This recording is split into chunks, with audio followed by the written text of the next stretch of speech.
إن الذين سبقت لهم منا الحسنى أولئك عنها مبعدون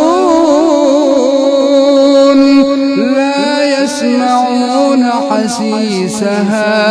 وهم فيما اشتهت أنفسهم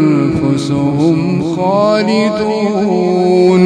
لا يحزنهم الفزع الأكبر وتتلقاهم الملائكة هذا يومكم الذي كنتم توعدون يوم نطوي السماء كطي السجل للكتب كما بدأنا أول خلق نعيده وعدا علينا إنا كنا فاعلين